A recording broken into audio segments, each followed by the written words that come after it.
Thanks for staying with us this morning. We're in Manhattan, Kansas, at the Kansas Wheat Innovation Center. We're joined by Justin Gilpin. Justin, thanks for joining us this morning. Always great to be with you, Brian. Hey, I think we had great optimism coming into the fall. We planted into some moisture, and winter kind of fizzled on us. Didn't get much more moisture. Right. Wheat's had a challenging year already.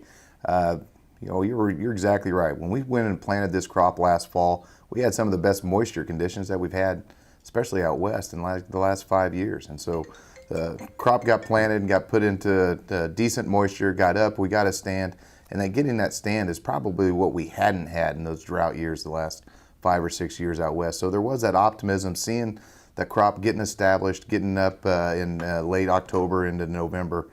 Then we had some real challenging times. If you remember, the winter really started with a big temperature swing in November, where we went from almost an 80-degree temperature swing out in western Kansas, where we had close to 80-degree days, and about 20 hours later we were down to 0 degrees. And so what we're seeing, some of the winter kill that's being referenced by farmers out west, probably more than a lot of people anticipated. It's not your traditional winter kill. It's really due because that crop didn't get hardened in some of those fields going into when it suffered those big temperature swings. So you're hearing a lot of stories about winter kill out there, and there are a lot of guys that are still kind of waiting to see exactly what's happening, talking to extension agents. But that's prevalent not only in western Kansas, but the panhandle of Nebraska and out in eastern Colorado. But the big story is moisture. When you talk about that crop kind of fizzled out, it's just because we haven't had the moisture. And now we're using, we got 80-degree temperatures here at the end of March. We're using about an inch of moisture a day right now, or a week, for this crop. That crop, so everybody can see it. It's green and growing. It's ready to take off. It needs moisture now, and it's not a quarter-inch rain that this crop needs because of this lack of moisture, lack of subsoil moisture. We need a good soaking rain to come through to really kind of get this crop to that next level, and that's really what's going to determine what happens here in the next couple of weeks, whether or not we get that rain.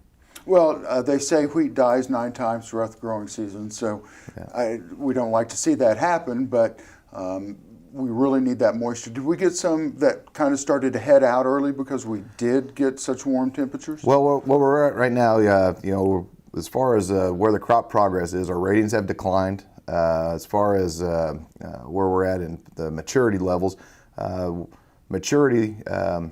have some wheat that's jointed. We're ahead of last year, but still below our 5-year average. We'll see what that plays out the next couple of weeks with the temperature swings or the high temperature that we're having. As far as maturity level, that's not as concerning as just the moisture. We just really need the moisture to get this crop through.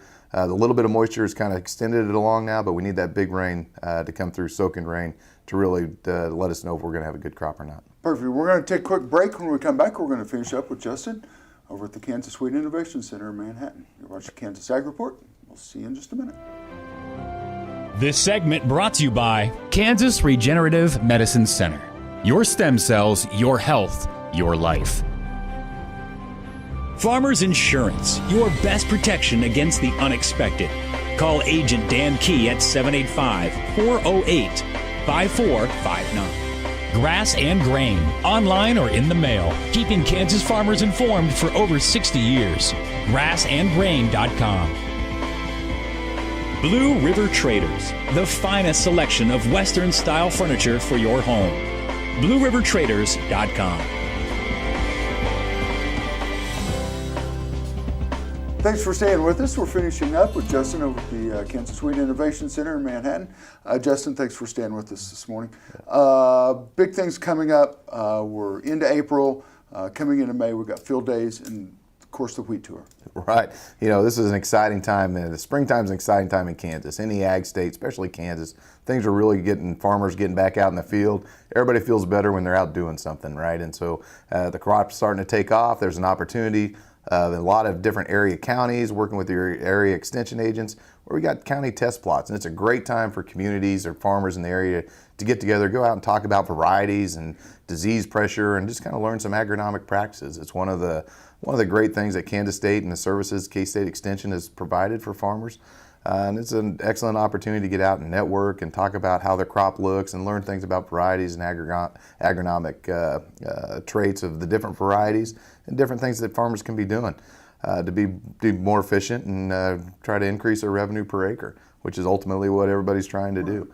When you mentioned the wheat tour is going to be coming up the first part of May. That's the Wheat Quality Council puts together the Hard Red Winter Wheat Tour every year.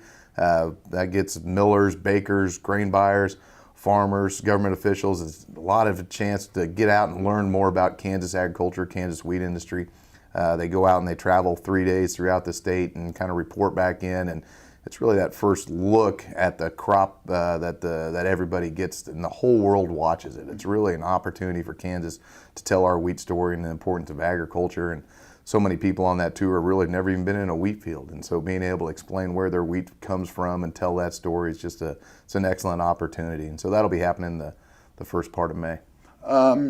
Relationship between ADM and Kansas Wheat, it's growing. A big announcement coming up. Well, ADM, is the one of the largest grain handlers in North America. Of course, they buy about as much Kansas wheat as anybody does, and they, as far as their milling capacity, in North America they mill about 1 million bushels a day. And so, as far as finding a partner with the Kansas wheat industry, ADM's a perfect partner for that. It's so critical that we find partnerships and collaborations to help fund research and advance technologies, and we don't get caught up in the peaks and valleys of state and federal funding, and that's one of the ways we're going to be able to do it is by partnering with industry. General Mills, good example of that. Perfect example of that, and that's how we're trying to broaden out. We're trying to it's not just trying to find dollars, but trying to find partners and people that when they invest into research, that the outcomes of that research is going to be out in the marketplace, and those people that invest in the marketplace are going to be the ones creating that demand. And so we're excited about those partnerships. Perfect. Thank you, Justin. Thank you, Brian.